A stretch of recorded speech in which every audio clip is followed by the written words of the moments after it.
5000 kilometre യാത്ര ചെയ്താണ് അവരൊരു ഇളനീർ കുടിക്കാൻ വന്നത്. ആ ഇളനീർ വിറ്റിരുന്നത് ഒരു ഓസ്ട്രേലിയക്കാരനായിരുന്നു.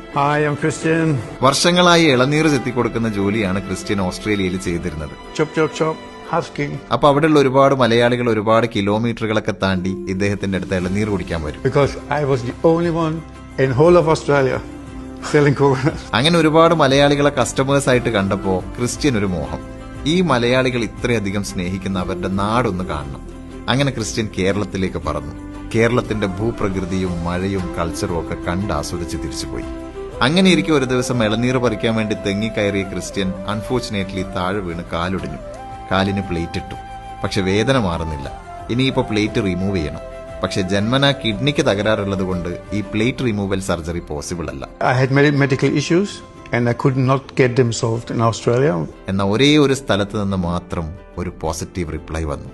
അത് നമ്മുടെ കേരളത്തിൽ നിന്നായിരുന്നു. കേരള ഹെൽത്ത് ടൂറിസത്തിൽ ഹെൽത്ത് കെയർ ഫെസിലിറ്റേറ്റേഴ്സ് എന്ന് പറഞ്ഞ ഒരു ഗ്രൂപ്പ് ഓഫ് ആൾക്കാരുടെ കോൺട്രിബ്യൂഷൻ എന്ന് പറഞ്ഞാൽ വളരെ വലുതാണ്. ഇവരോടുള്ള വിശ്വാസം കൊണ്ട് മാത്രമാണ് പല രോഗികളും കേരളത്തിലോട്ട് വരുന്നത്. അങ്ങനെ അദ്ദേഹം വീണ്ടും കേരളത്തിലെത്തി.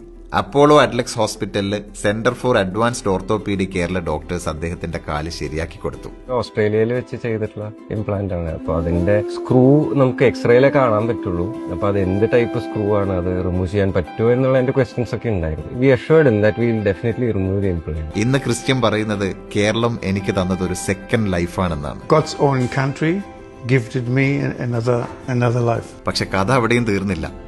കേരളത്തോട് ഇത്രയും ഇഷ്ടം തോന്നിയ ക്രിസ്ത്യൻ ഓസ്ട്രേലിയയിൽ ഒരു 12 ഏക്കർ ഭൂമി വാങ്ങി. എന്നിട്ട് അവിടെ മുഴുവനും തെങ്ങ് കൃഷി ആരംഭിച്ചു. മാത്രമല്ല അതിനിടയിലൂടെ കേരളത്തിൽ കാണുന്നത് പോലെ തോടുകളും പണിതു. കണ്ടാൽ ഒരു കൊച്ചു കേരളം. ആൻഡ് ആ ലാൻഡിന് അദ്ദേഹം ഇട്ട പേരെന്താണെന്നറിയോ? ലിറ്റിൽ കേരള. എന്നെ ഏറ്റവും കൂടുതൽ ടച്ച് ചെയ്ത കാര്യം വേറൊന്നാണ്. നിങ്ങൾക്ക് കേരളത്തിൽ കൂടുതൽ ഇഷ്ടപ്പെട്ടത് എന്താന്ന് ചോദിച്ചപ്പോ ക്രിസ്ത്യൻ പറഞ്ഞ മറുപടി, the people. The people of Kerala. The people of Kerala. You cannot beat the people of Kerala in friendliness.